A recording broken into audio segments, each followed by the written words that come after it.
Excellent. Sorry, there's something in my eye. That's a great start. No.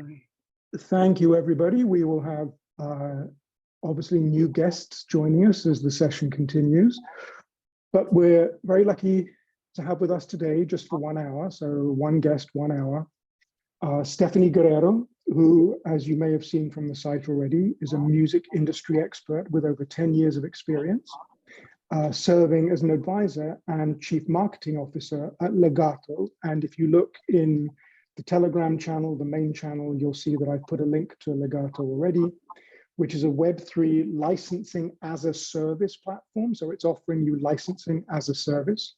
And she works in collaboration with a wide range of creatives and diverse marketplaces.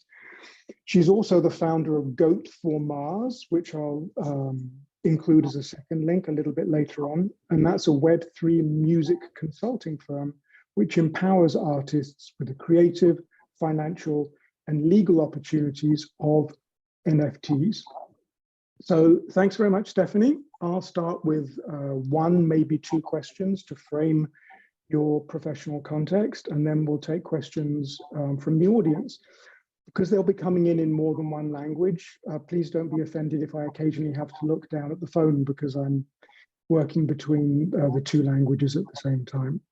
So could you just give us a little bit of background about how you first got involved with Web3, what the initial appeal of it was? Sure. My initial appeal was I was working with an artist that had a really passionate fan base, and we kept creating pieces of merch that were, I felt like they were not useful or no fan would be interested in, but every time we created one, it would sell out. And so I looked to what other opportunities were there in the marketplace for an artist like that. And at that time, I think only The Weeknd and Shawn Mendes had minted NFTs. So I wanted to inquire into that world, and that's what made me curious. I was at a major record label then, and unfortunately, I wasn't able to bring that particular project into fruition. But that pretty much launched my curiosity and my journey here into Web3. What was the initial type of merchandise that you thought was not particularly relevant? We made a piece of vinyl that was heart-shaped, so you needed an adapter to play it if you wanted to listen to it. Mm-hmm.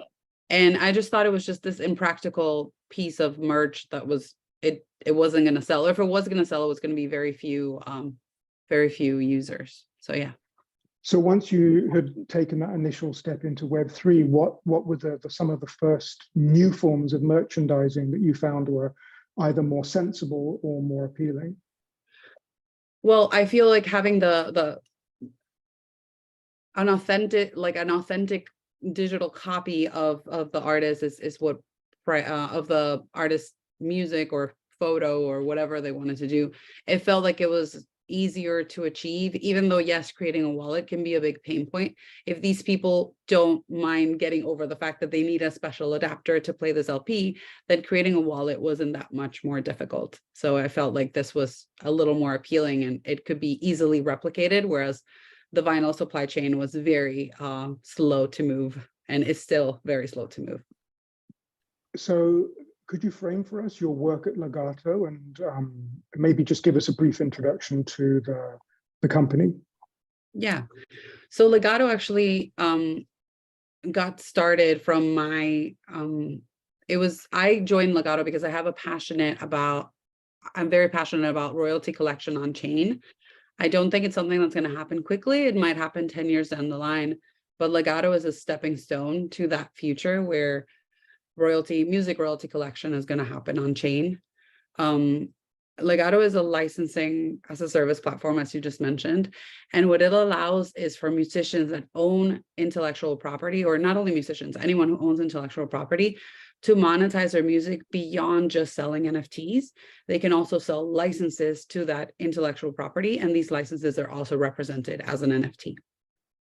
That's very timely observation, because yesterday we had one of the guys from the blockchain program at Berkeley walk us through the creation of initial NFT. And so we wanted to make sure we were onboarding everybody, whether they were a beginner or not.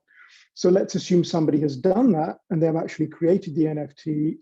What then can Legato do for somebody who at least has taken that initial step? What type of additional licensing opportunities do you guys offer? So one thing you could do is if you haven't already, you can declare a default license term for the NFT that's already been created. Some projects do make that very explicit, but the majority of projects just have an implicit license, which is either a personal use license or a non-exclusive commercial rights license. So we have a tool called robots TXT. It's robots-txt.xyz. One second, hold on 1 second. I'm just going to get that down. Robots, once again, please. Robots-txt.xyz. Perfect, I've got it. Yep, please continue. And so this tool allows you to declare the default license for the NFT that already exists. And now when we're very close to launching our closed beta of Legato, but that will allow you to then even use that same intellectual property and say, okay, the person that bought that NFT has those rights. If you want to unlock additional rights, like say you want to display this piece of art in a movie, or if you want to remix a song, all of those licenses you can also buy as NFTs using the Legato interface. And our goal is to become invisible, so you can just embed your licensing button on your website instead of having to come to our marketplace. So would it be fair to say that you make use of this technology, which is admittedly very complex for some people, but you hide it so that maybe somebody who is coming to Legato, and I presume you also have a sort of a showcase for the music, right? Yes, we do. So you can embed it. I mean, everything is embeddable. So our goal is for us to artists to just basically have one-stop shop for themselves and say, hey, go to my website, and there where you can license the music, you can listen to it. Already artists have their own website, so that's the goal. So just to explain to people, by one stop, you mean somebody finds the track, they license it, and then they get it immediately? Correct, yes. So what is a popular license, do you find, if you offer a range of different legal options? What do a lot of people tend towards? So we're working on, our goal is to have 50 different license options. Right now we have 3. We have the aggregation license, and this is for this new platform that's arose in Web3 called Aggregator. So this allows aggregators to basically find the music and display it in their site. We have a for-profit and a not-for-profit aggregation license. We also have an AdSync license, and this is a license that's not being used right now. It's usually platforms that are giving anyone who wants to advertise their library of music that they can use, but this allows for musicians themselves to have their music, make their music available for licenses as well. So that's a really popular one that we've seen, because there's a lot of creators and even small businesses that want to do TikTok campaigns with music, and they're unable to because there's no, the licensing process is just too complicated. So this is all really useful. The main thing I wanted to get into is, after the creation of those initial NFTs, and after either somebody has embedded them on their site or actually included them in your showcase, in your shop window, so to speak, one of the things that makes people very skeptical or concerned is, how do you get people interested? How do you get them to either join an existing community, or how do they maybe use your tools and then build a community of their own? I think the biggest thing that I've noticed for community building is usually not focusing on selling the product first, but rather just finding connections with communities out there. So whether it be, I'm in a community, for example, called the UVR, which is the Underground Violet Rave. And that community is known for being this morning Twitter space where all of us just joke around. We talk about what we had for breakfast, and everybody eats breakfast. So that's an easy way to start building community, to find just low denomination points of interest that connect to everyone. We joke about how, the main host loves Taco Bell, and then some other people don't like Taco Bell, but those are all things that people can connect with. And as part of this, we of course all push our businesses and our projects, but our main goal is not necessarily that. Our main goal is just to be present and connect at a very human level. So would you recommend that, and this is especially relevant when we're talking about new or let's just say independent artists for the sake of a short sentence. Do you think it makes sense for people, once they've published some of their work in Web3 for the first time, to create a community on their own, or to actually join one of the organizations that you're mentioning? I think you can do both. I have seen artists successfully just appear in already existing communities and eventually build their own small community. But I think it's important to still put the artist at the center of everything. So whether it's you're participating in another community, that you somehow make that connection and bring people back to you, you get those follows, you get those responses. It's important. But I think in the beginning, it makes sense to participate in communities that already exist, because there's already an actively engaged group of people participating, and it's much easier to continue a relationship that's already been started that way, rather than start something from scratch with people that have never connected or haven't even interacted with the technology. So let's take Legato and maybe UVR as two of those communities. What are their sizes at the moment? Legato is actually very small right now. We're doing more grassroots efforts to start bringing people over from other communities where I participate.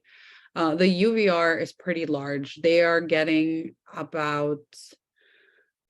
around 50 to 70 people that show up daily between 11 a.m. and 1 p.m. Eastern time. But then there's a Telegram chat that's about 200 people, and in their Discord, they're close to 800 people. So it's definitely it's a larger community that's very active and engaged. And another question related to that, once people are in these communities, how are they arranged in terms of navigation? Are people arranged geographically or in terms of genre? In Legato, we are arranging sub-communities, even though we are very small, as far as, how they're going to use the music or whether or not they're musicians. So if, say, for example, you're a music supervisor, we're kind of giving you the opportunity to come in and drop some briefs so that people can pitch music to you. And so that community is a little bit, it's not that they're not allowed to interact, but they have different sets of interests. So we've separated them. And then we have a separate thread for musicians. There's also, of course, a troubleshooting chat. So if anyone has any issues, they can chat with our team and fix those issues. And then for the UVR, it is an interesting mix of everything. I feel like we all participate however we want, and it doesn't matter the genre. As a matter of fact, we do have open mic spaces where we allow anyone to play music. And it is very interesting for me because we listen to rock, we listen to hip hop, and sometimes we've even listened to, some classical music. So it's a very, very healthy, varied ecosystem.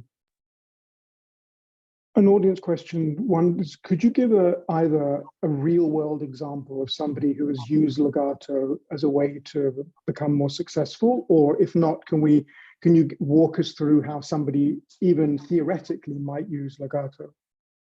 Right. So right now, because we haven't even started launch, our closed beta, I don't have a real world example, but we are working with an artist that's currently actively pitching to have their music placed on TV shows.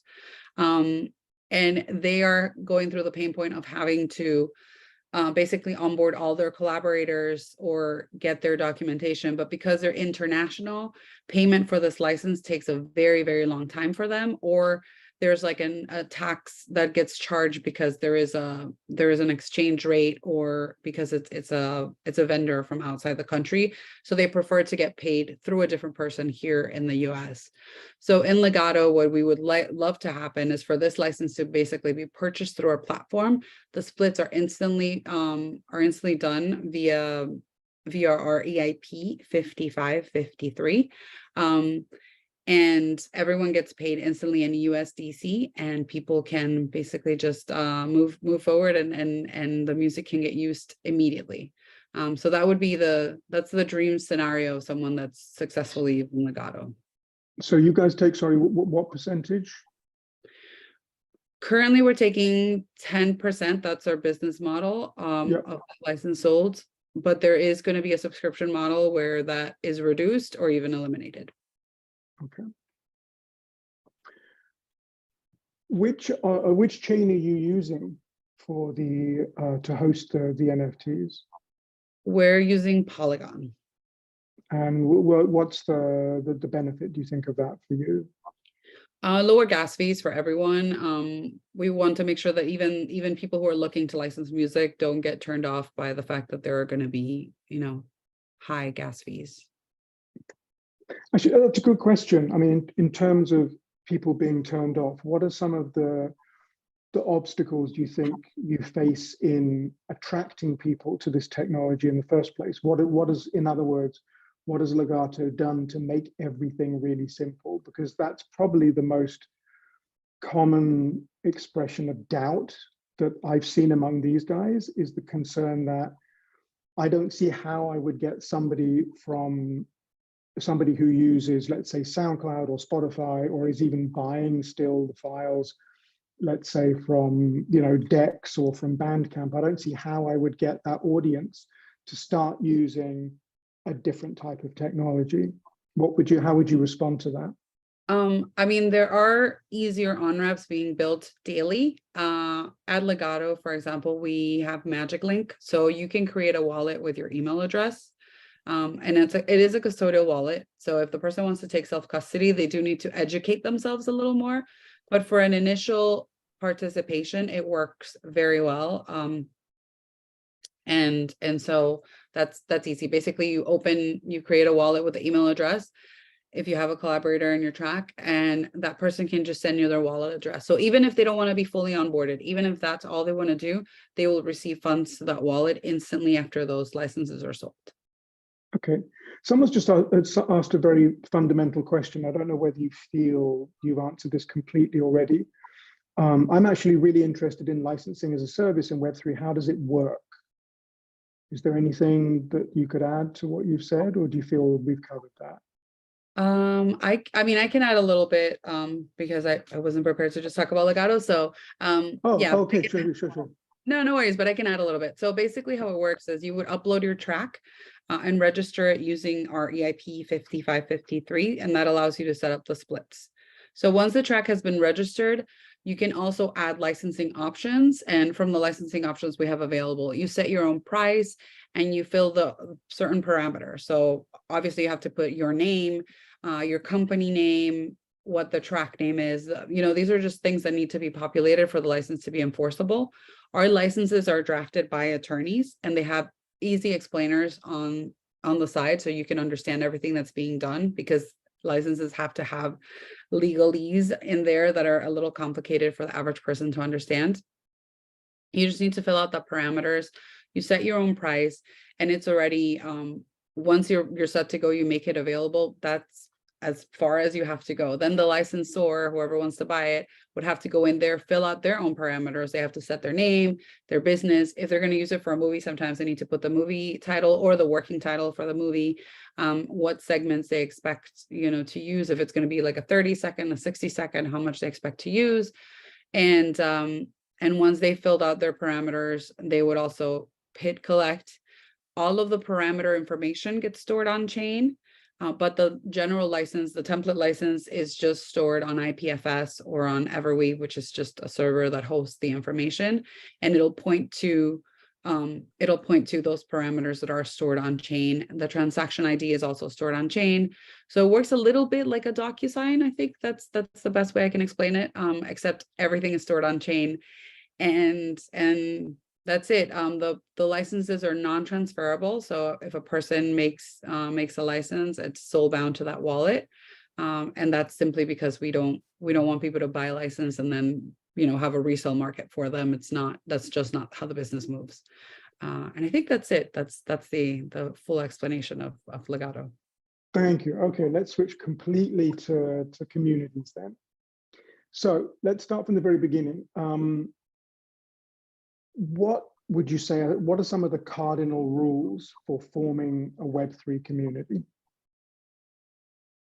I think the first rule would be to visit other communities and listen to what is going on. What are the concerns? What are the plights? What matters? Also learn the terminology. So listening would be the first step I would recommend anyone take. The second thing would be to realize that before you're able to use the community as a tool and to your benefit, you must contribute something in, whether it's knowledge. It doesn't have to be monetary, you know, it could be knowledge, it could even be entertainment, it could be whatever it is you think you bring to the table that is important, because no community participates well if there's someone just sucking resources out of it. So there's certainly a level of contribution. And then the last thing is consistency. It's very important for you to consistently tap into that community. And if you do disappear for a few days, which has been done by artists, not saying a few days or for a period of time, you need to make sure that's communicated beforehand. And then after the fact, when you come back, you do communicate what happened, because the community can sustain itself if the artist is not present. But it's not a forever thing. That's only a temporary thing. So it's important for the artist to continuously participate. Which community would you perhaps recommend as a good example and a bad example? I think a great example is obviously Water and Music. Everyone's participating and everyone kind of sustains their own ecosystem in there. There's so many different topics. A bad example, trying to think of what would be a bad example.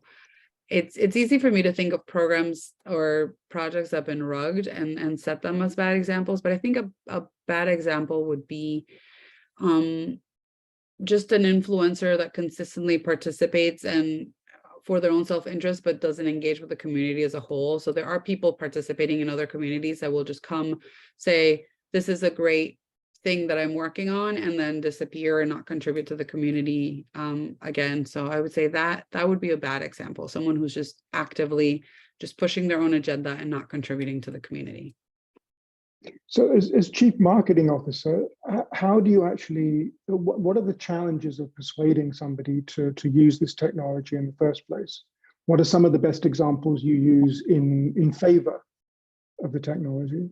Yeah, I think the biggest challenge right now is that a lot of the people in the Web3 space, they're not necessarily thinking about licensing. They're just thinking launch NFT, sell out, next project, launch NFT, sell out. So the biggest thing is for me to try to get them off that thinking and to think that they could have residual income from their IP using technology like this. The second challenge that I have is that this legal world is not very exciting. It doesn't feel very exciting. You know, getting your music placed on a TV show is great, but the fact that there is sort of this legal involvement, this negotiation that needs to happen back and forth, which we hope with Legato we eliminate, is not very exciting and feels very tedious. And so artists don't feel like they need to participate in this. But the best thing that I've experienced with artists is once they realize how easy the tool is to use, they're all on board because they see it very easy to participate and to upload their music. So we're hoping to launch our closed beta with quite a few artists. And I'm excited to see what happens out of this. Are you focusing on any particular region or style to begin with? I mean, or you put to ask the same question in even simpler terms, will it be open admission, or are you beginning with invitations? We're beginning with invitations, but we do want to launch with 100 artists. So we are being very aggressive as to who can come on board. And we're not focusing on any particular regions. Our first campaign is probably going to be an ad sync campaign that we're going to work on. So we do want to do a cute campaign on TikTok and Instagram with music. And we want to make sure we license the music that gets used on that. And so our first goal is to basically just have artists come in, pitch not only to us, but also to other members of the community that we know and trust, and then have be able to launch this campaign. If somebody builds a community using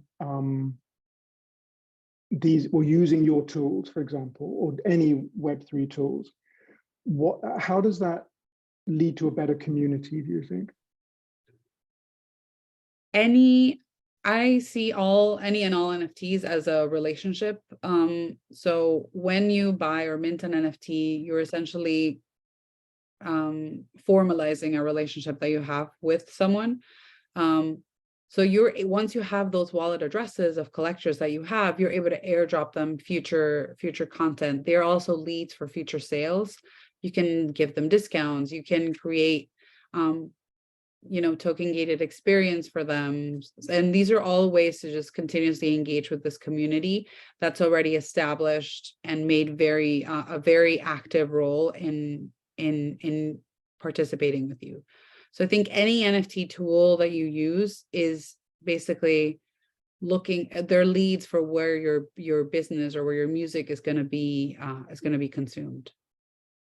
So are you suggesting maybe that people should experiment with the contents of the NFT and see what their community wants or expects to see inside them?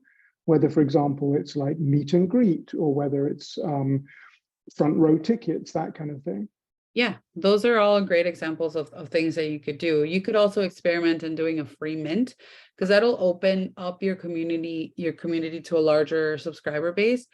And it tells you these people are committed to participate with me, but not yet committed to spend money. And so you can explore the why of that. And I think that's very interesting too.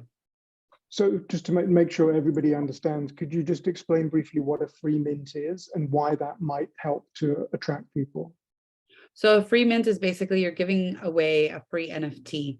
The only thing that people have to do is basically connect their wallet. And so once they connect their wallet, they've pretty much formalized that relationship with you. So you can connect with them in the future if you have future drops, whether it's a discount or, like I said, meet and greet experiences like you mentioned, or anything you want to give to that NFT. Another thing that came up yesterday when we were talking about a related issue was the tension between streaming your music and at the same time creating an NFT. And one of the concerns was that if somebody can stream a given track for free as often as they want on whatever the platform, does that mean that it'll be harder to build a community because they'll be less interested in the uniqueness of an MP3? Sorry, not an MP3. Sorry, an NFT, as that was an old man problem. Yeah. I don't think so, because there's already an active community, for example, collecting vinyl. And they're not stopping collecting vinyl simply because it's available for streaming. I think it's just a different user base. Also, the majority of streaming consumers, they're not very active. They're just passively listening. They open the app, put a playlist, and basically, let it ignore it. It's more like a background thing for them. So this NFT community, however, is very active, and they're very lean forward in their participation. So I think I don't necessarily think it would devalue one from the other. I have seen artists experiment in dropping an NFT first and then, putting it on DSPs. And that, I think that's a good strategy to have to begin with. But also it's just a different user base for me. It's this user base that's buying NFTs is a lot more active. That's interesting, because yesterday there was the assumption that they might be competing with each other, that one might reduce the size of the other.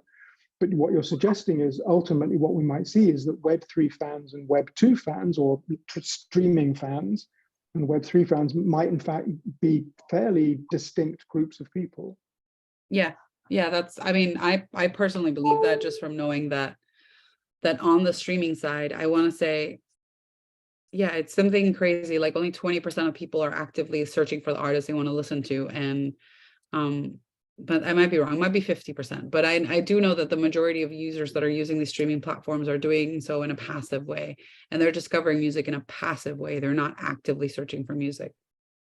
Well, yeah, I think that's certainly true when you look at the popularity of playlists, right? For example, where it's something like 99% of all streams on Spotify come from artists that people have known for a certain amount of time. So basically, people get more pleasure from either whatever they're offered or something that they already know. So I wouldn't be surprised if your number is correct, that it's less than 10%. What was your number, 20 or 10? 20. That's what I 20, said. yeah. Yeah, 20% or less of people who actually, you know, they're interested in the detective work. They're interested in finding new sounds and new relationships and so on. There's a question here about the international nature of a community. What do you think some of the challenges might be when you work with an artist whose fan base works across multiple languages? I think the tricky thing is that there's no it's very difficult. I've worked with a lot of bilingual artists that do Spanish and English, and they're able to communicate with both audiences. And that works great, you know, and that we can host a space in one language or the other. However, I have seen some efforts from communities that take the painstaking effort of translating everything as well for each one of the countries represented or the languages represented. And though those spaces take a longer time because you do have to pause and translate things 3 or 4 times over, they have been very successful in leading to the discovery of new artists to new marketplaces. So it's definitely more difficult when it's more languages, but if artists are prepared to basically translate it, it can work really well. Do you think that it's really important for an artist who doesn't sing in English? Well, it doesn't matter. Let's say an artist has an international community. Do you think it's important for him or her to sing in that language, or if they have a really robust bilingual or trilingual community, that's enough, and then maybe the fans will, like with K-pop, for example, you know, only a small percentage of that is actually in English, but the communities tend to be very solid in terms of multilingual support. I think it really depends on the community in that case. You know, K-pop is very interesting because it appeals to that younger generation that overlooks things like this. But an artist that maybe is appealing to an older generation, maybe they're not as open to have a multilingual experience. So it really is a case by case situation. There's certainly also a lot of fear of things that, you know, when things aren't understood. So it does go a long way to have some, you know, English translation or explainers. I have seen artists just market their music in English while the music is all in another language, and that also works really well. Okay.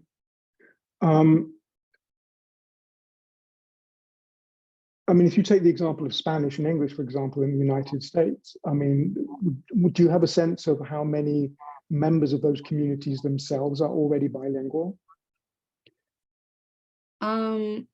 It's interesting because there's a lot of, at least for example, in the Latinx community, a lot of second and third generation Latinx people don't necessarily speak Spanish, but they do listen to the music in Spanish. So it would be a really interesting deep dive to see how that actually works out. I've also noticed that, you know, with the success of tracks like Despacito, that was an unequivocal like worldwide hit, you know, there is just an allure that the music speaks for itself. So I'm not sure that it's necessarily required that the language is spoken, but certainly a familiarity with it. I feel like when there is no exposure to a particular language, there's a lot of barriers going up for the track to be successful. I've got an audience question here. I'm translating, so I apologize if it sounds ugly. In order that people begin to listen to new artists, a community must have ways to show the public new things, new ways to talk about those performers. Do you have people in your communities, either Legato or other communities you've seen, who are doing something similar to music journalism now? So this music journalism, particularly in Web3, is a little bit of a controversial topic right now, simply because everyone that's participating in the Web3 space is also in some way or another investing in these tools that are being built, or artists, whether we like it or not. So it's very hard for this reporting to be unbiased. There are some efforts out there. I know there are people that want to review music just because of the love of it, instead of recommending because, you know, it's to their personal benefit. And there are communities like the UVR, for example, our main host, Jaden, he's very open to bringing in new voices and new artists, and gives the space for people to explain this. There's also a songwriting community, Song Camp. They're often exploring these new spaces and new sounds. It just takes time. And I think I feel a lot of artists from countries that are not necessarily familiar or expected in these spaces get a little intimidated, but there is space for it. It just takes time. And to find journalists that are willing to take the time. There are options out there. It just takes a long time. Do you think there's even room for a sort of a dedicated publication to look at the growth? Because it's, I mean, not only is the technology decentered, but in fact, what should we call it? The ecosystem of various startups is so diverse. It doesn't appear to be reported or recorded in any one particular place. Or maybe Water and Music is actually doing some of that work. Yeah, Water and Music is doing some of that work, and there is certainly room for a publication to come out there. NFT Now, for example, just launched a vertical, but you know, with a person who's very famously biased towards their own investments. So it's tricky, but there's certainly room for a publication to come out there and be that unbiased reporting source for everyone. Great. Just going back to my list of questions. Oh, here's a good one. Do we have any objective statistics on the use of Web3 around the world as a whole? Do you have a sense in terms of music? I know that Water and Music is consistently working on a report. The last report I looked at was just the Latin American music report. So I can tell you those numbers, but Water and Music is constantly working on hold on, let me just pull that up for me. But Water and Music is consistently working on a report, and they're collecting all of the music NFTs available out there, which is why I'm a big advocate of Water and Music. Let me just pull this up so I can show you. Yeah, while Stephanie's looking, I should just tell you guys that a lot of what Water and Music does is research, is academic research, and they offer, I think, the most intellectually and scientifically robust overviews of what's actually happening in Web3 right now. Okay, sorry, 1 second. Just no. Take your time. Take your time. I'll sing a song while you're looking. Yeah, I just know that because I'm looking, and like for some reason I'm just getting the gender slides. That's okay. So, if you just send it to me afterwards, or have you found something? No, I think I'd probably just send it to you after, but it was interesting to see how much ETH had been spent, for example, in Latin music NFTs, how a lot of the artists participating in that space are also multi-chain. So that was great to learn that, you know, there were a lot of artists participating in Tezos, which is a different blockchain that that most people are participating, simply because of the low gas fees. And that's a big turnoff for a lot of people participating in the space, just those gas fees. When you're minting an NFT for $10 and the gas fee is $5, you know, that's a steep fee to pay. Yep, absolutely. Do you, in your community building, do you get a sense of how many people use smartphones and how many use maybe more larger devices, desktops or laptops?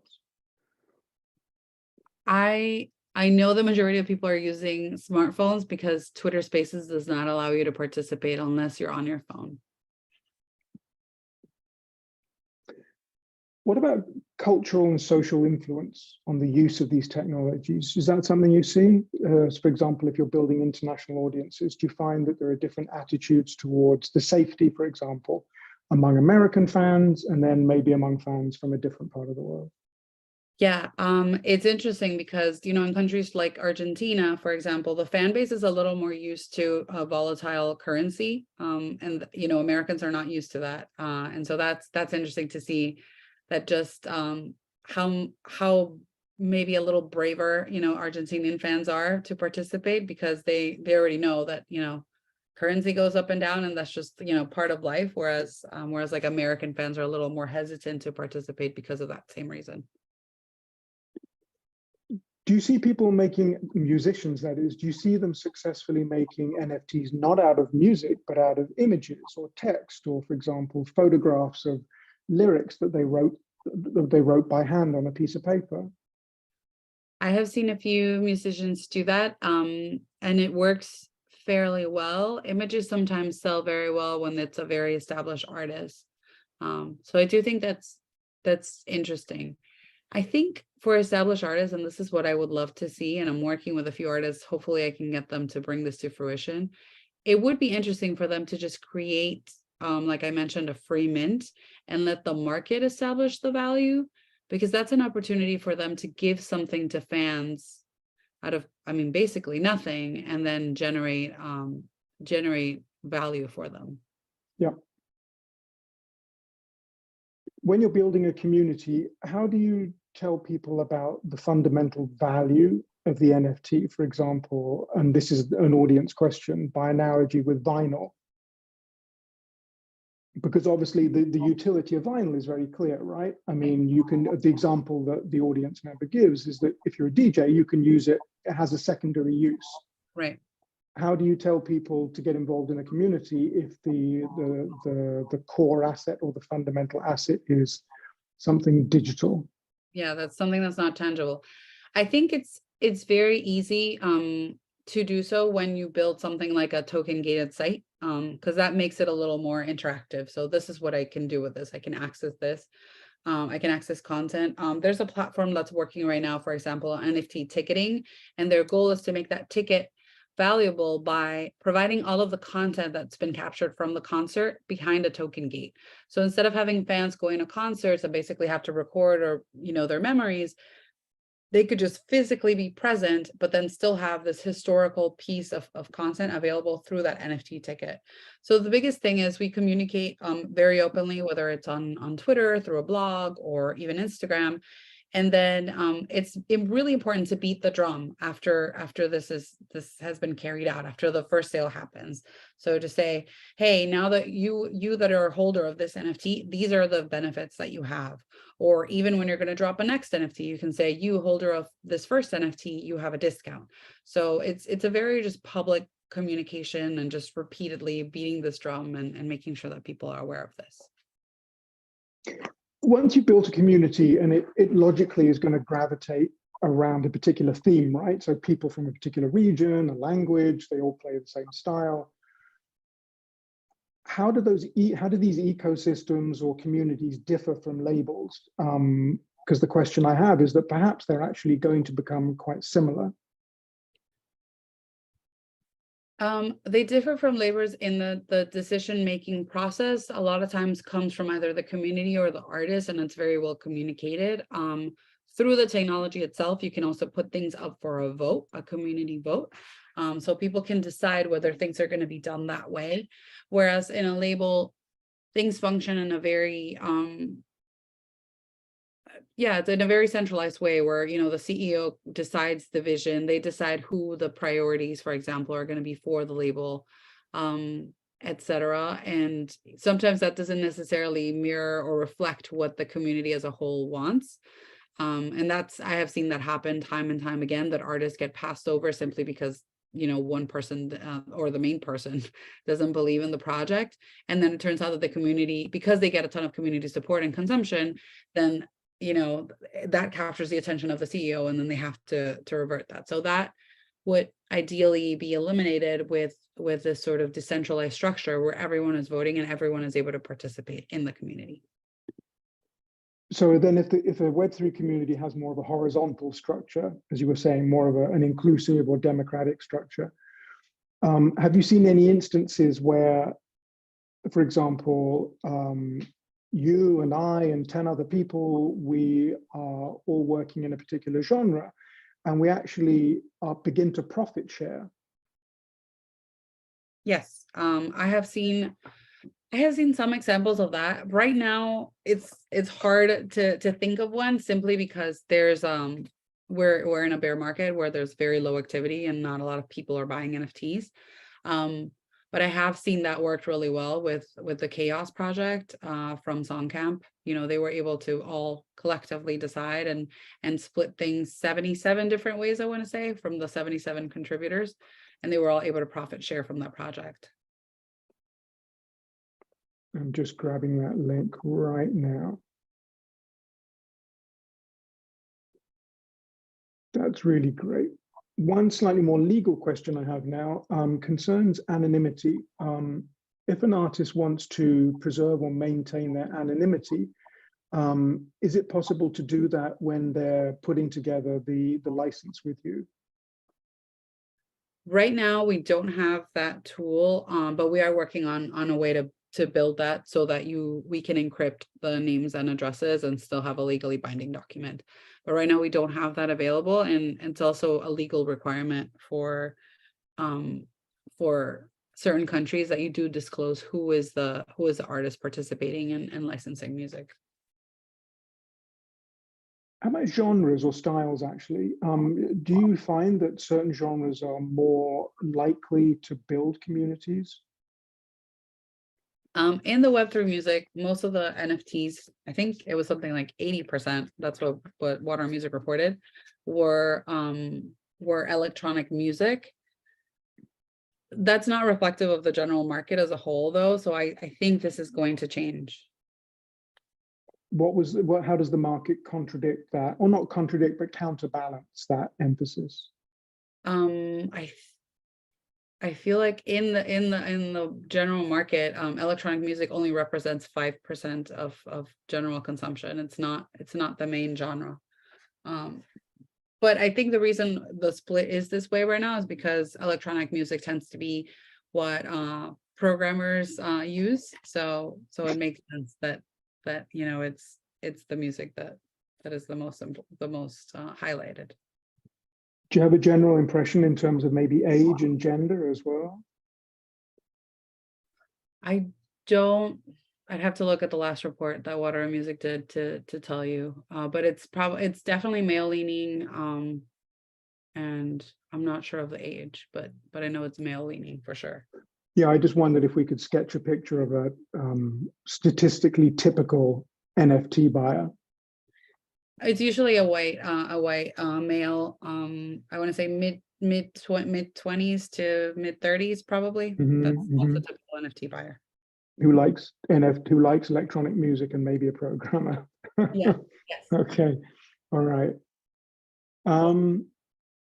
Is there anything else you feel that we should have covered that we haven't? Not sure if anyone has any more questions about community building. I think I covered the general basics to get started. Let me then just ask you one final question, which has just come in. Hold on one second. I've just closed the window by mistake.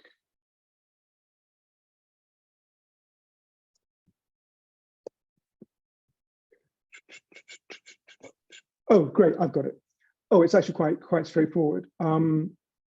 What do standard social networks, whatever they may be, Twitter, Facebook, etc., do they need anything to embed the NFTs as you have them, or do you find that there's no friction there between them? Is it possible to promote and advertise your products on pretty much any legacy platform?